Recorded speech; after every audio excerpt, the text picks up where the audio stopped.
Hello. 3 years ago, my life completely changed. I never expected it, but the signs were there, and I wish I had seen them earlier. My wife, Jessica, had been growing distant for months. At first, I thought it was the usual stress of life, but little things started to gnaw at me. She was on her phone more often, going out with her friends, and becoming increasingly cold in bed. I shrugged it off until one night, I accidentally glanced at her phone. That was the first time I saw the messages. They were not innocent texts. They were explicit, lewd, and filled with promises of things she clearly was not giving me. My heart raced. I knew something was up, but seeing it laid out like that, I felt like I had been punched in the gut. Jessica was planning to cheat on me with some guy named Brad. They had already been exchanging messages for a few weeks. The texts were filled with dirty talk and plans for them to meet up. It felt like I was reading the lines of a play, except this one would destroy everything I had built. I knew I had to confront her, but my mind was spinning. Should I wait? Should I act now? That night, I barely slept. My mind kept replaying the messages I had read. The words burned into my brain. The, "I miss you," the, "I wish I could be with you right now," and, worst of all, the graphic stuff they planned on doing when they met. I could not believe this was happening. We had been married for 10 years, we had 3 kids together, and I thought we were solid. How could she do this to me? The next morning, I confronted her. I waited until the kids were at school, then sat her down in the kitchen. I felt like I was going to explode, but I kept my voice steady. "Jessica," I said, "I know about Brad." Her face went pale. She opened her mouth to say something but stopped, like the words were caught in her throat. I could see the guilt written all over her face. What do you mean?" she finally stammered, trying to play dumb, but I was not in the mood for games. "I saw your texts. I know everything. How long has this been going on?" She sat there for a moment, stunned, before the excuses came. "It's not what you think. I never actually slept with him. We were just talking. That's all." "Talking?" I scoffed, my anger rising. "You think sexting is just talking? You were planning to meet up with him. Don't lie to me." Jessica's face twisted as she tried to maintain her composure. She went from looking guilty to defensive, like she was the one being wronged. "Look, Michael," she said, her voice cold now. "I was unhappy. We've been stuck in the same routine for years. You don't understand how lonely it feels sometimes. Brad, he made me feel alive again. That hit me like a brick. Lonely? How could she be lonely when I was right here, every single day? I worked hard to provide for our family, and I had always tried to be there for her and the kids. And now she was telling me it was not enough? My stomach churned with anger and disbelief. "So, that's your excuse? You were bored, so you decided to ruin our family?" I shot back, my voice trembling with fury. She stood up and crossed her arms, glaring at me. "You have no idea how hard it's been for me. You're always busy with work, with the kids, and we haven't been intimate in months. I needed something more. Brad, he was there for me." I felt my blood boil. This was not just about some texts. This was about her deciding that I was not enough for her anymore, that our life together was not enough. And the worst part? She was not even sorry. There was no apology, no regret, just excuses. The woman I had shared my life with had become someone I did not recognize. "Do you even care about what this is doing to the kids? To us? How do you expect me to ever trust you again?" I asked, my voice breaking. Jessica stared at me, her eyes narrowing. "The kids don't have to know. It's not like I actually did anything. We can work through this." But I knew, deep down, that something had already been shattered beyond repair. Her words hung in the air like smoke. "The kids don't have to know." As if hiding it would make the betrayal any less real. I looked at her, and for the first time, I did not see the woman I fell in love with. I saw a stranger, someone who had the nerve to pretend everything could be swept under the rug like some dirty secret. "I can't believe you're saying this, Jessica. Do you even hear yourself right now?" I said, my voice barely steady. "You've destroyed our family, and you think we can just, what? Pretend it never happened?" She sighed, clearly frustrated that I was not going along with her plan. "Michael, I'm trying to fix this. I told you, nothing physical happened. We can get past this. But I could not shake the image of those messages from my mind, the filth they had shared. She had already gone past the point of no return in my eyes. She may not have touched him yet, but she had given away a part of herself, part of us. I read those texts, Jessica. You didn't just talk. You were ready to meet him, ready to do things that you haven't even thought about doing with me in years.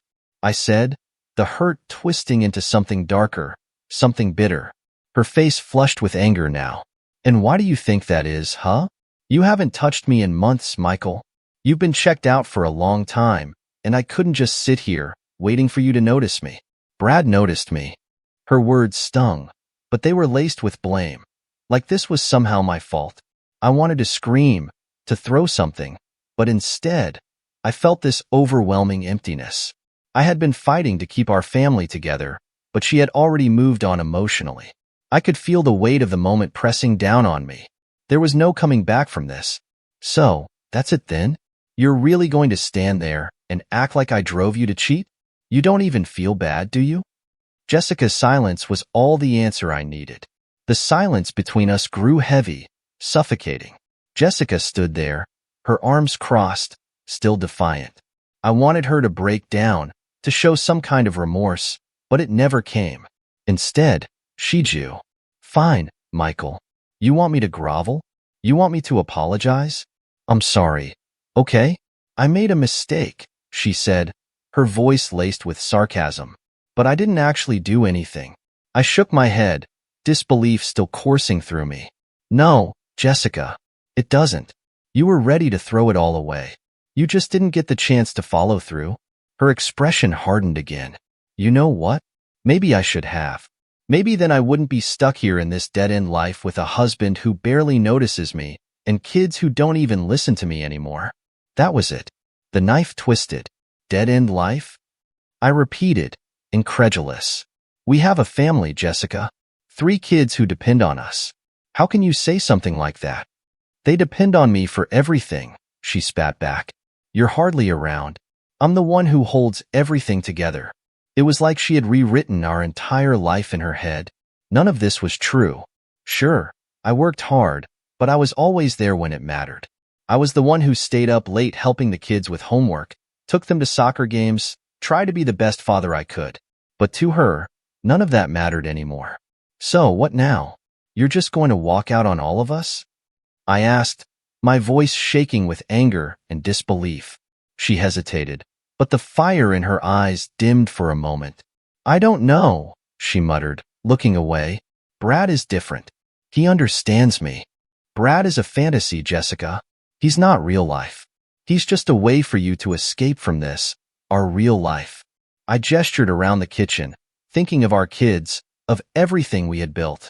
You don't even see it, do you? You're going to ruin everything for a guy who sends you dirty texts. For a split second, I thought maybe I had gotten through to her. Her face softened, and she looked down at the floor, like she was thinking about it. But then, just as quickly, she hardened again. I need more than what you've been giving me, Michael, she said coldly. And if you can't see that, maybe this isn't going to work anymore. And just like that, I knew it was over. There was no saving us. No amount of pleading or therapy would change what she had done or what she was willing to throw away. After that, things moved fast. I remember the next few weeks like a blur. Lawyers, paperwork, awkward conversations with the kids. Jessica filed for divorce, and it felt like she couldn't wait to get out. She moved in with Brad almost immediately, and just like that, our family was broken. The kids took it hard. Our oldest, Katie, was furious. She stopped talking to Jessica altogether, refused to visit her, and made it clear she wanted nothing to do with her mother. The twins, Tyler and Jake, were confused more than anything. They didn't understand why Mom was not around anymore, and no matter how hard I tried, I couldn't give them a good reason. Jessica made little effort to see them after the split. At first, I thought she might try to fight for custody, but she didn't. It was like once she left us all behind. The kids stopped asking about her after a while, and I was granted sole custody of them, along with the house. But even with everything that happened, I could see the toll it was taking on them. Katie threw herself into her schoolwork and sports, trying to distract herself from the hurt. The twins became quieter, especially Jake. He would ask about Jessica sometimes, and I could tell he missed her, even if he didn't say it outright. It was a struggle to move on. I tried my best to be there for them, to give them a sense of normalcy, but there were nights when I'd just sit alone in the living room, staring at the walls, wondering where it had all gone wrong. I had been faithful, devoted to my family. How had it ended like this? It had been 3 years since the divorce, and while I had moved on in some ways, there was always that lingering feeling that something was missing. I had dated a few women since then, but nothing serious. It never felt right. Every time I tried to let someone new into my life, I found myself holding back, waiting for something to click that never did. My focus was on the kids, and I had promised myself that I would not even consider dating seriously until they were out of high school.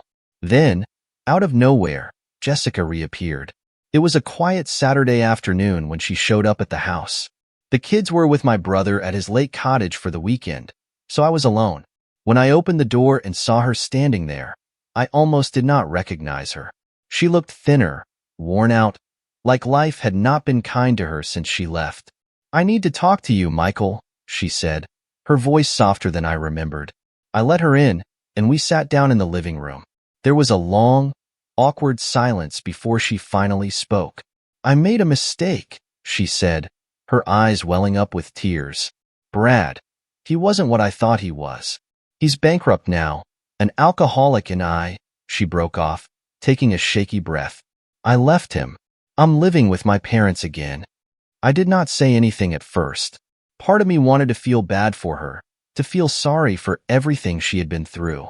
But another part of me, the part that had spent 3 years picking up the pieces of our broken family, felt nothing but anger. "What do you want, Jessica?" I asked, my voice colder than I intended. She looked up at me, pleading. "I want to come back. I want to work things out. I know I screwed up, Michael, but I can make it right. I want us to be a family again. For the kids." Her words hit me hard. For a moment, I let myself imagine it. Jessica coming back, the kids having their mom in their lives again, maybe things going back to the way they were. But then reality set in. She was not here because she missed us. She was here because her life with Brad had fallen apart. "Jessica," I said slowly, "you left. You abandoned us. The kids, they don't even talk about you anymore. Do you really think you can just walk back into our lives like nothing happened?" "I know," she whispered, tears now streaming down her face. "But I can make it right. I'll do anything. I just need another chance." I stood up, needing space, needing air. My head was spinning. Part of me wanted to give her that chance, to believe that we could fix things. But the other part of me, the part that remembered all the nights she spent texting Brad while I was home with the kids, knew better. "I don't know, Jessica," I said finally. I don't know if I can trust you again." Bye.